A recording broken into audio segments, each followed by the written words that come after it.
Hi, I'm James. And I'm Anthony. And this is Words and Numbers, presented by FEE, the Foundation for Economic Education.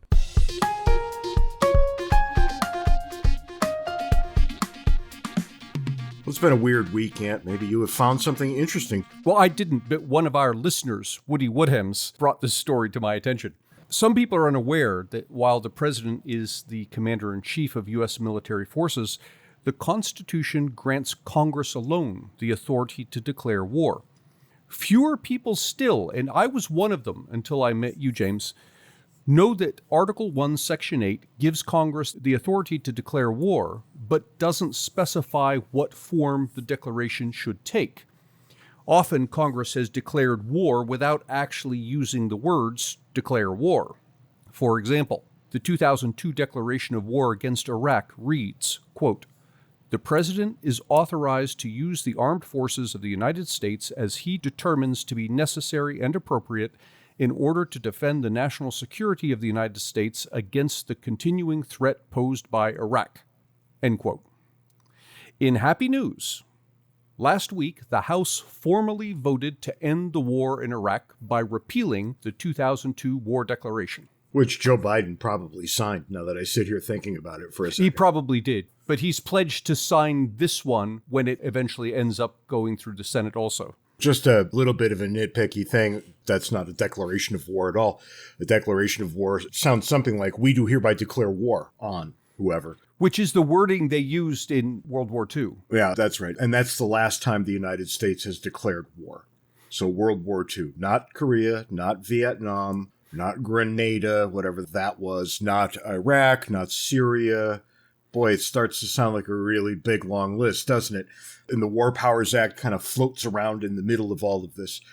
In the end, war is a complicated thing. The easiest way for a president to make it uncomplicated is to turn it into a police action and send the military to go do whatever it is he wants. Congress, being that pack of cowards that they have always been, they always let him do it. And this is instructive with the Iraq business and the Afghanistan business, because we always had lots of congressmen screaming and yelling on the Sunday morning TV shows that this is not what we want to do. Well, there was always an easy answer. Congress could just stop funding it. If Congress said tomorrow we are not funding anything at all in Iraq or Afghanistan, everybody'd have to come home immediately. Right. Congress has always held this in their hand. That they complain about things but never use the power that they've got indicates quite clearly that they're not really against these actions at all. Or they don't want to take the heat from the voters. Maybe. To me, it always seemed like the former, not the latter. But I suppose it could be exactly as you say as well. In the end, they could have shut this down at any point. And to put this in perspective, we have servicemen who served in Iraq and Afghanistan whose children are now serving in Iraq and Afghanistan. You got to be kidding me. And I'm going to take it seriously when any politician says we should get out. Anyway, I've got something that will make us much happier. We should preface this by saying Anthony and I kind of fiddle around with cryptocurrencies a little bit. By fiddle around, I mean I buy stuff every now and then and get really pissed off that I didn't do it 10 years ago or 3 years ago or whatever it was. Right. This is just how it goes, right? Yeah, we're not going to be rich from the crypto. If you are rich from the crypto and you would like to sponsor Words and Numbers, go ahead. And for you, I say yes, email us right away. wordsandnumberspodcast@gmail.com. That's right. You don't want to wait until the end when they've already turned us off. You want to get this done early in the podcast. But I have a cryptocurrency story, Anthony. It's a really good one. It's a young guy, wakes up in Manchester, Georgia, went to his Coinbase account, into which he said he put about $20 into a cryptocurrency called Rocket Bunny. This guy woke up a trillionaire. The first trillionaire. And then, oddly, he learned that he couldn't get any of that money out of his Coinbase account and into anything else. Imagine that. And he said, look, a buddy of his that lived nearby had done the exact same trade, and he didn't show up a trillionaire. So there's obviously something going a little wrong. But I remember when we were kids, every now and then the bank would make a mistake. Right. This was even immortalized on the game Monopoly. Bank error in your favor was one of those orange cards, right? I remember when the banks would make mistakes, because sometimes they give me $5 too much, and I just keep my mouth shut. But this seems to just take that way beyond rational limits. I'm trying to think how much currency there is in the U.S. I don't think there's enough currency to be able to cash that guy out. That would make it even funnier. Yeah. And look, if I woke up and this were me, I would scream to the high heavens that they needed to pay me. But because it's not me and I could be a little more objective about things, this guy is obviously never getting a dime of this. Yeah. This is obviously a terrible mistake. But imagine what it must be like waking up to find that you're a trillionaire after a $20 investment. Do they know what the problem was? Did the price spike or Coinbase made an error? Not in the article as I read it. Huh. To be determined. And this is all fun and games because he woke up and had $1 trillion. What if you wake up and you owe $1 trillion? That could be a touch different, right? It's just a little bit. And that sounds like it should have been the foolishness of the week. But we're moving on to something infinitely funnier. And it's from the Daily Mail in the UK. And I don't want to hear a lot of complaining about how the Daily Mail is a terrible rag of a newspaper. I get it. It is, you're right. But it's the only one that carries stories like this. A Manhattan City Council candidate, a 26-year-old man, had what should we call this? A private style video recording, maybe a grown-up video recording.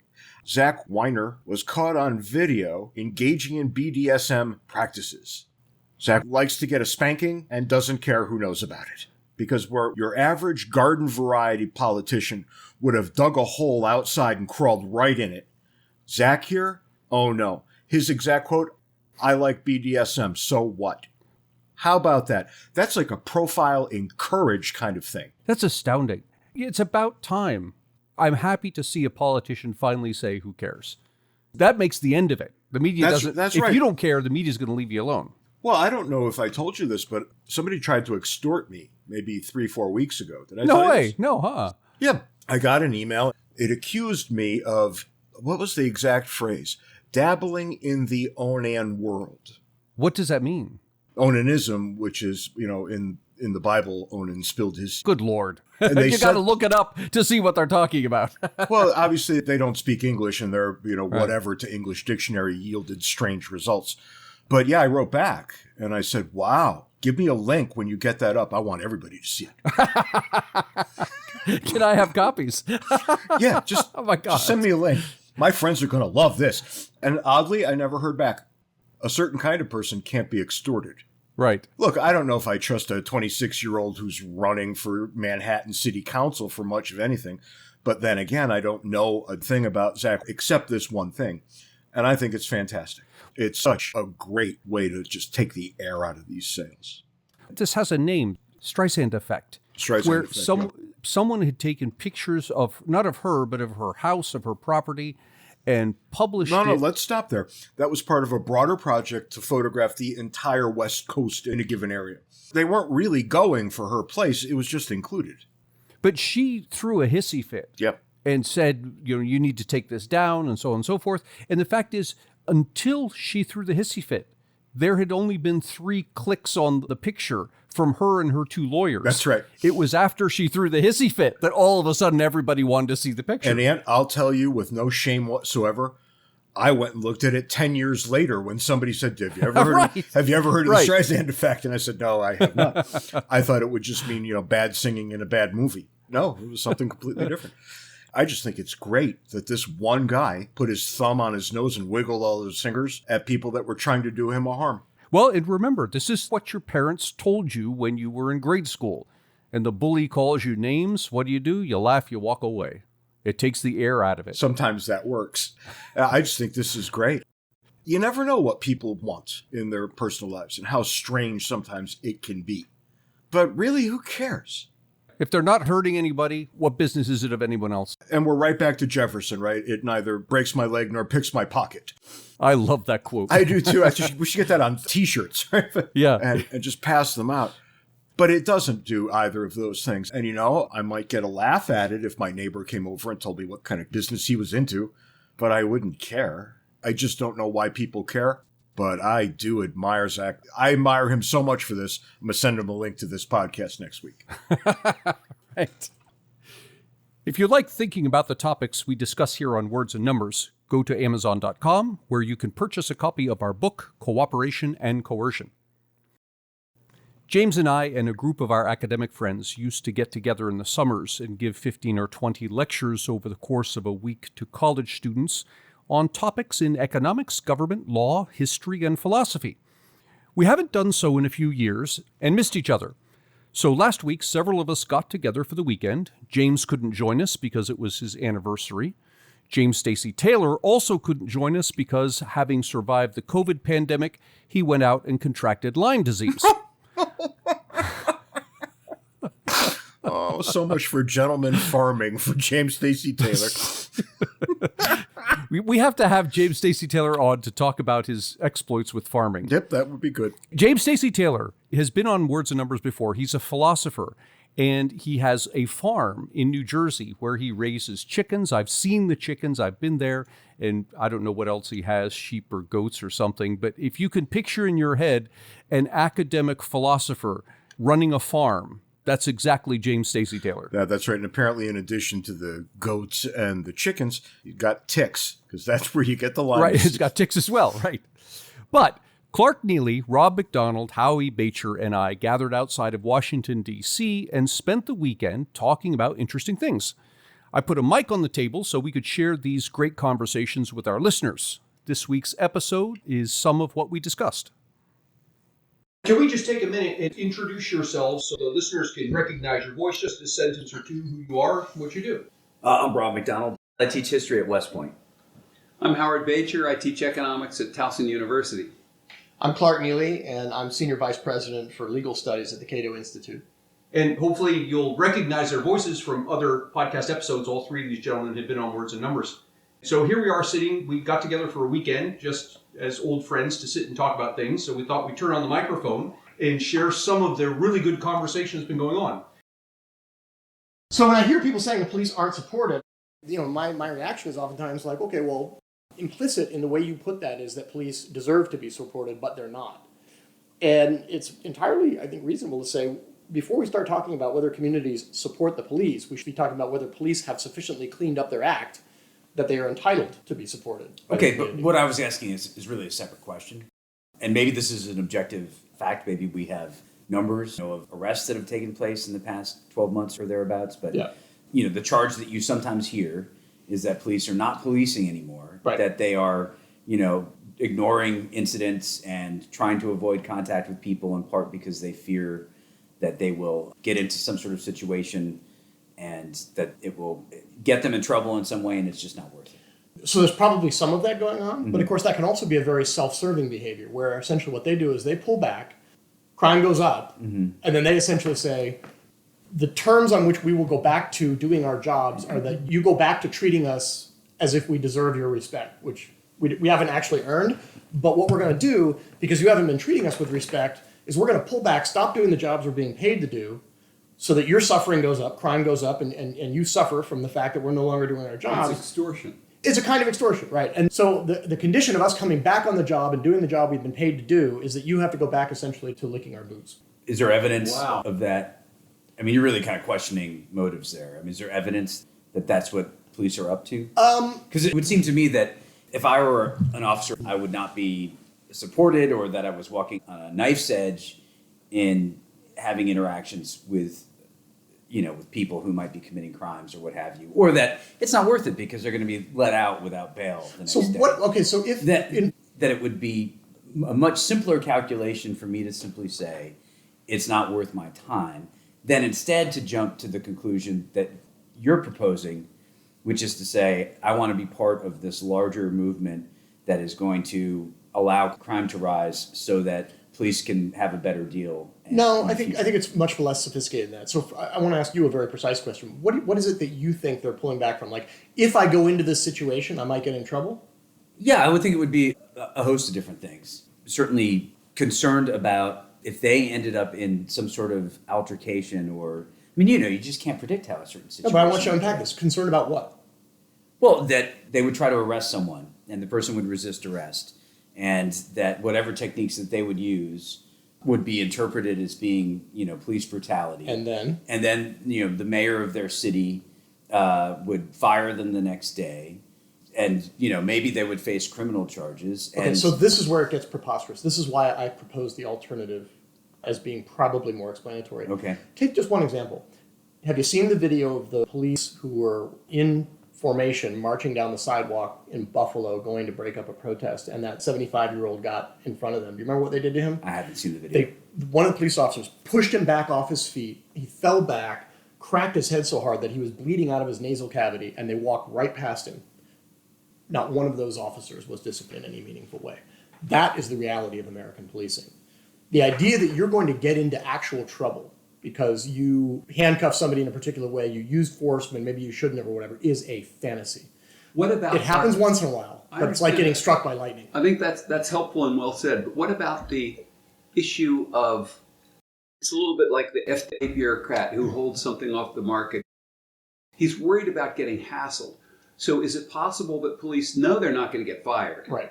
But they don't want the damn newspapers and the protests and the that's probably more on the mark. Public attention, and they just don't want to get into that stuff. Or they just don't want to have the unpleasant interview with their sergeant or whatever. That's probably more on the mark. But the idea that police could plausibly be concerned about facing literally loss of a job, that never happens. It just doesn't happen.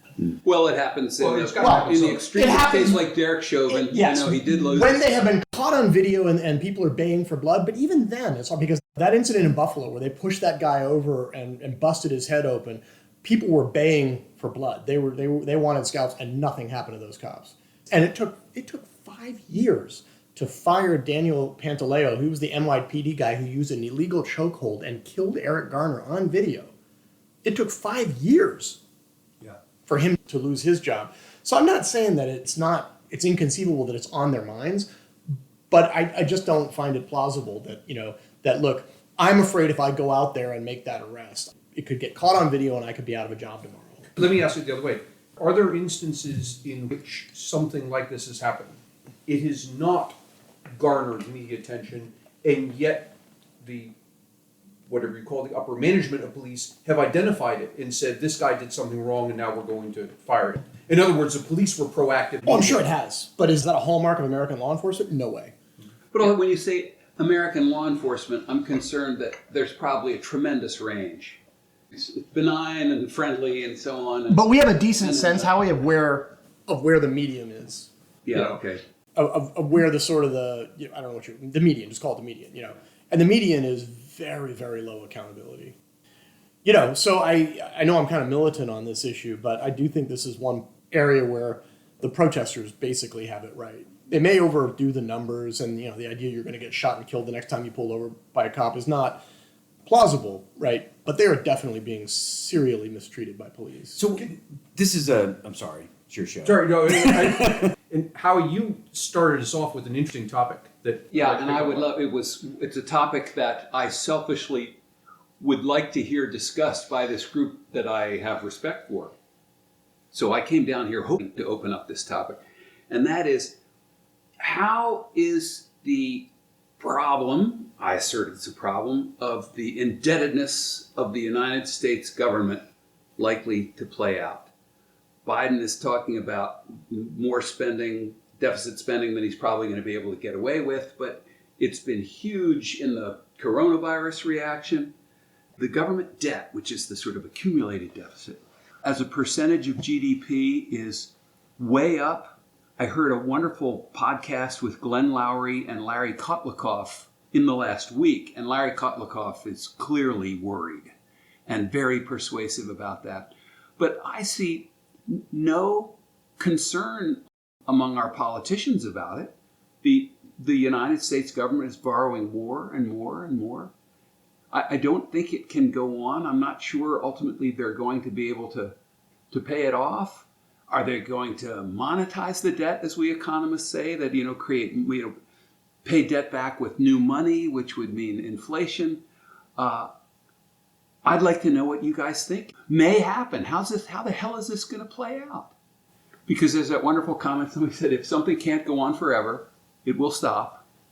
How is this going to stop? Is it going to stop with hyperinflation? Is it going to stop with the United States government saying, all right, look, let me say this. Here's a way to frame it a little bit, and maybe this will be useful to some of your listeners, Ant. The way I look at it, the United States government has made two sets of promises, one explicit one implicit. And they can't keep both sets.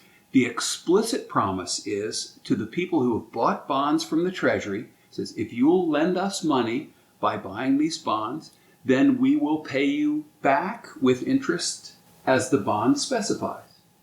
The other set of promises the United States has made is sort of implicit. It says to young people, like my college-age students, you don't need to worry about having your tax rates go ballistic. You're not going to be taxed in a horrible, horrendous way.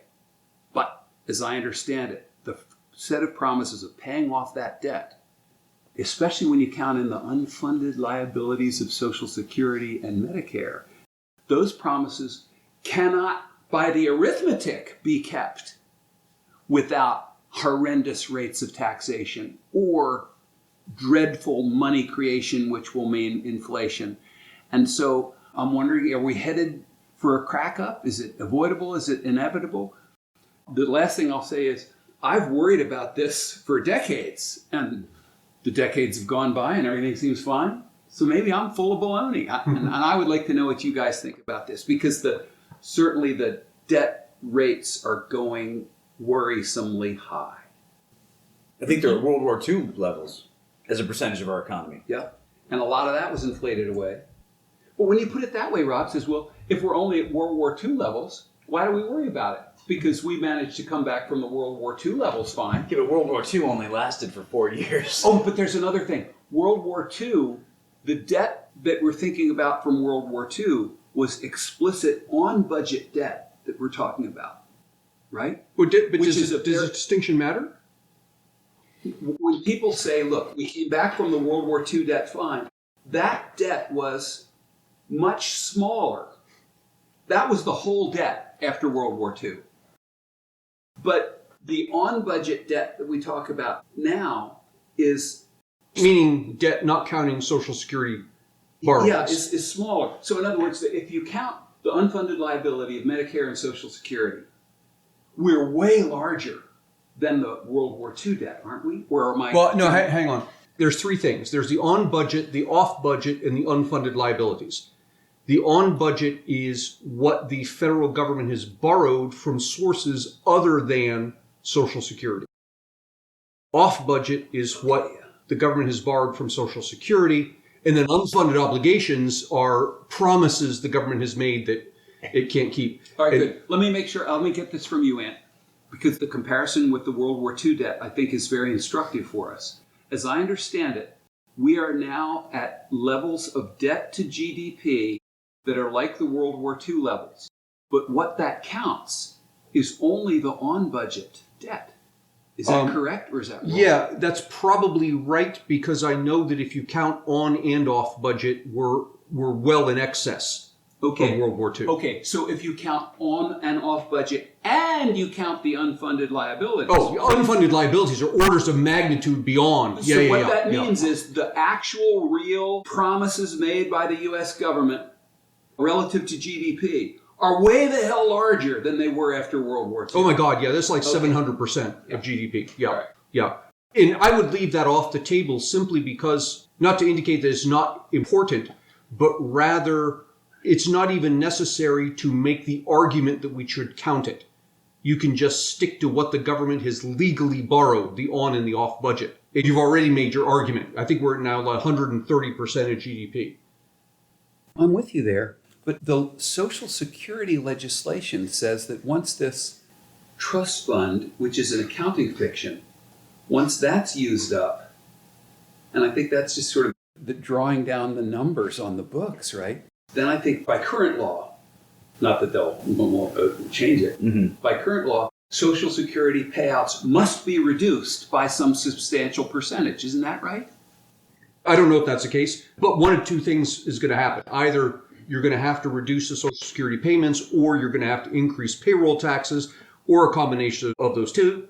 And what that means is you get the same effect that you'd have as if it were actual on-budget debt. Right. It's just that the pain is being felt instead of by taxpayers at large, it's being felt by workers and or retirees.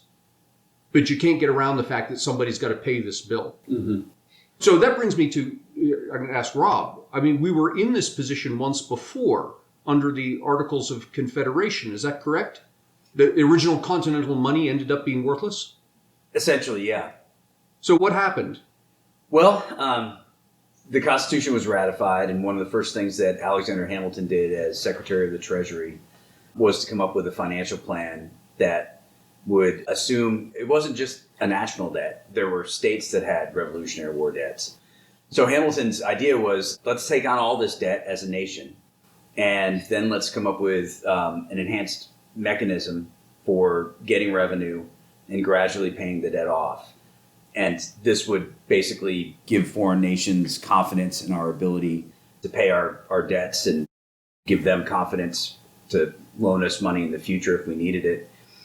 He looked toward excise taxes in addition to, tariffs that were paid upon goods that landed on our shores, which were really actually easy and efficient to collect. Hamilton also turned toward excise taxes, and probably the most famous was one on whiskey. And in your part of Pennsylvania, around Pittsburgh, there was an uprising, a whiskey rebellion, and it lasted for years. Began around 1791. It was finally put down in the mid-1790s. And essentially, we had an army of government whiskey excise tax collectors who would knock on people's doors, search their homes, search their barns, search their outbuildings, find the stills, measure the stills, and you were assessed a tax based on the size of your stills. People thought this was an outrage, and in fact, they claimed that it was taxation without representation because initially Pennsylvania had at-large congressional elections. There weren't congressional districts in the 1790s in Pennsylvania, and all of the representatives for Pennsylvania were from in or around Philadelphia. So these people felt like they were, the Sons of Liberty working all over again. But I think Washington and Hamilton viewed them as, Shays' Rebellion 2.0, which was the 1780s rebellion in Western Massachusetts. One of the reasons the Constitution was created was to bring about more order. And so Washington, for the first few miles, and then Hamilton led a federal army to crush this rebellion. So I guess the lesson for today is it's always painful to pay off debts, and there will be consequences, just as there were. So when we're done, did the newly formed U.S. government repay its debts, or did it, in effect, monetize it by getting rid of the continental dollar? Yeah, so, that kind of brings us into another decade. The national debt of the United States increased during the Washington administration, and it increased during the administration of John Adams. When Thomas Jefferson became president in 1801, he and his Secretary of the Treasury, Albert Gallatin, began a program of government austerity. First of all, they got rid of all internal taxes, which seems scary. Like, wait, don't we want to pay down the debt? We're going to get rid of these taxes. But they were so inefficient to collect that it was just better to wipe the slate clean. And Jefferson reduced the size of the federal government.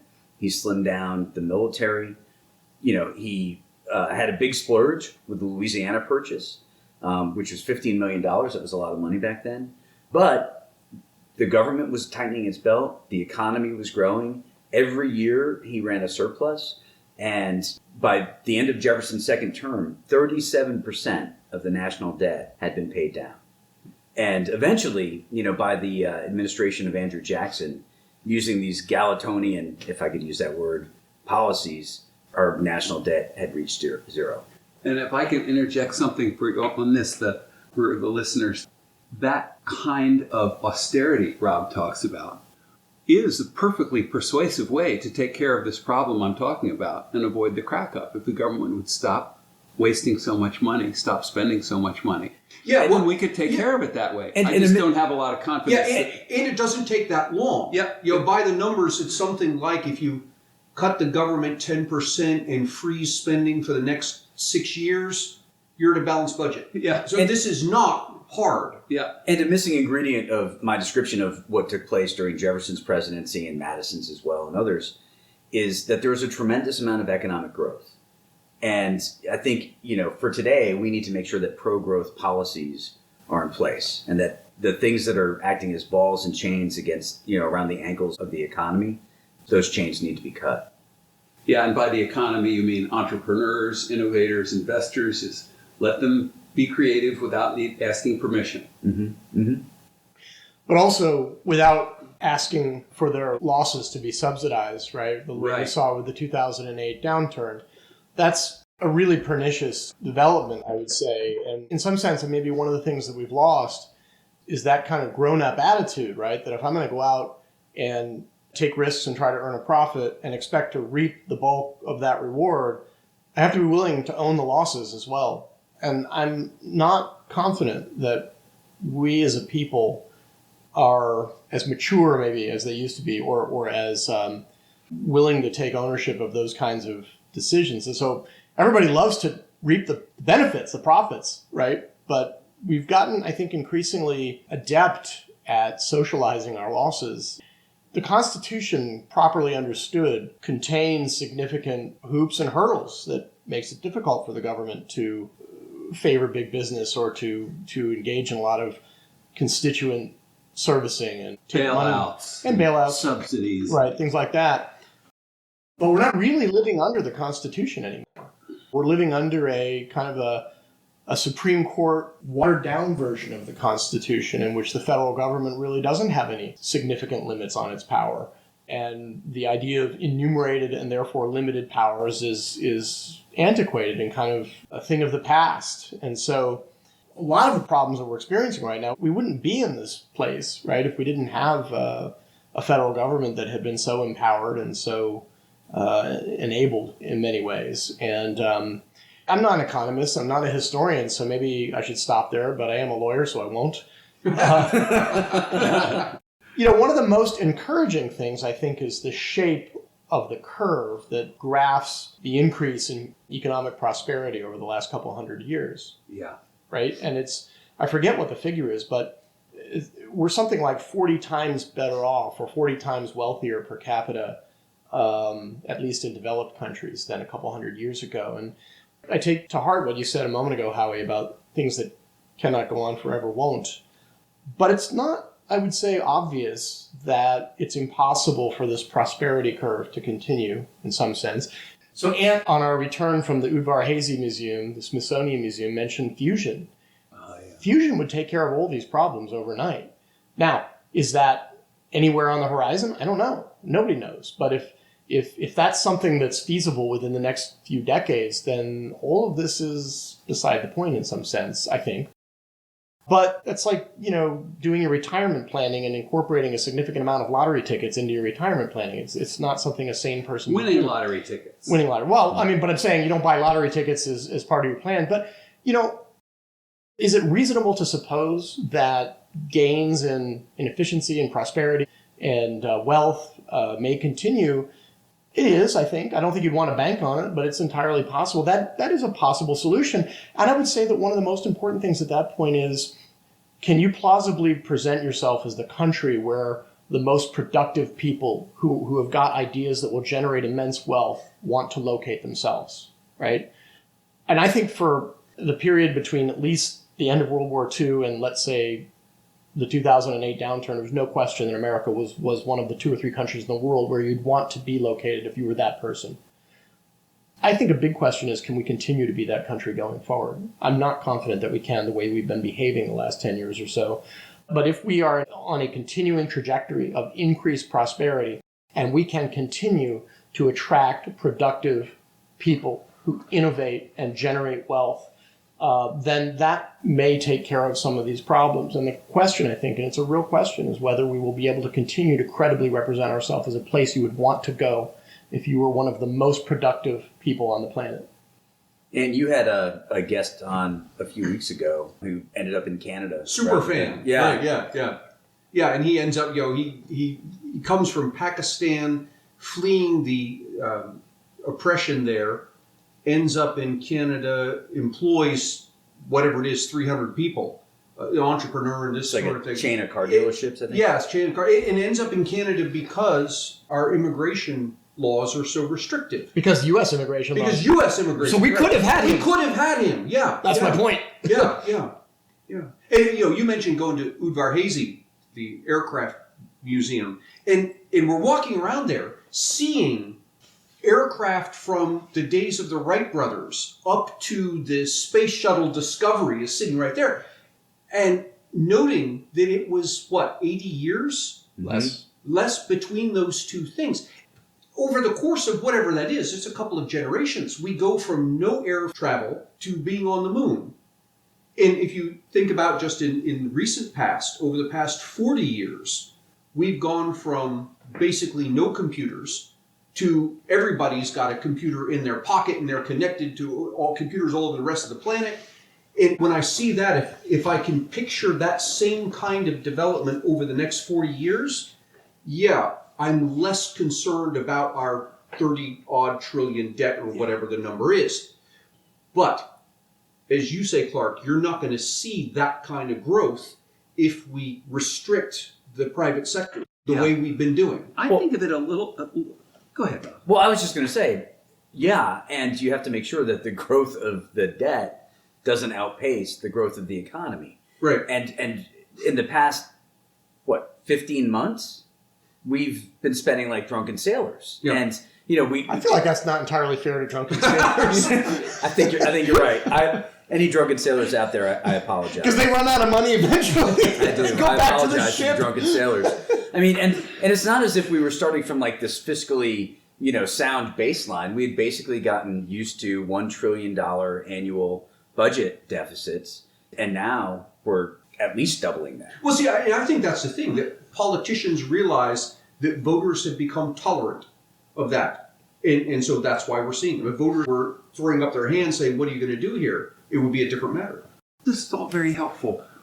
What I am trying to imagine, and what I'm worrying about, is not that the ability of the American economy to produce the goods and services people want is going to somehow to crash. There's a difference between the real sector, the farms growing the strawberries and so on, and the lawyers like my wife writing wills for people. And I believe we will still have a nice, steady, if sadly smaller than it might be, we'll still have growth in the American economy, and there'll be enough to eat and so on. I don't worry that a financial crisis will mean a standard of living crisis. So I'm imagining that the American economy will continue to grow and thrive and produce more stuff. I worry that there might be a terrible conflict between generations, or between rich and poor, or between bondholders and those who don't have it, because in order to pay the financial claims that generally wealthy people have, because wealthier people own bonds and are due the interest and principal from the American government. So I'm worried somehow or other the American government, in order to pay interest and principal and keep its credit rating, is going to have to pillage large portions of the population with less, or say to, our students, the college students, your tax rates, I'm sorry now, but in order to pay this stuff off, your tax rates are going to go to 60% or something horrible like that. And then probably the students, we're just rolling the scenario in my mind, the students say, we're not going to pay that.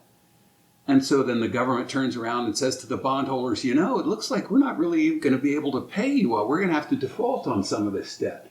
And they say, what? You're going to default on this? And foreign countries won't lend us money? And then it gets into finance that's way beyond my abilities.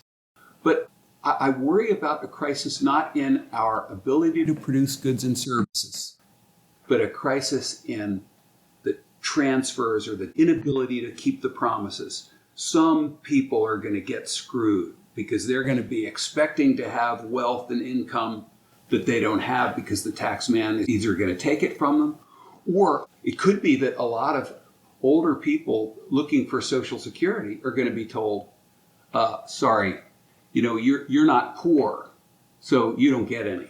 So I don't know if you remember the movie. And they're not going to be happy. Did you guys see the movie The Big Short? Yeah. Yeah. So there's fascinating subplot in the movie where this medical doctor who's become an investment guy sees what's coming, and he decides he wants to short the residential mortgage And market. he reads the small print Yeah, on reads the small print. contracts. But he has to go out and get the big investment banks to create a new instrument for him so that he can short the mortgage market because there's no investment available. This has to be created, right?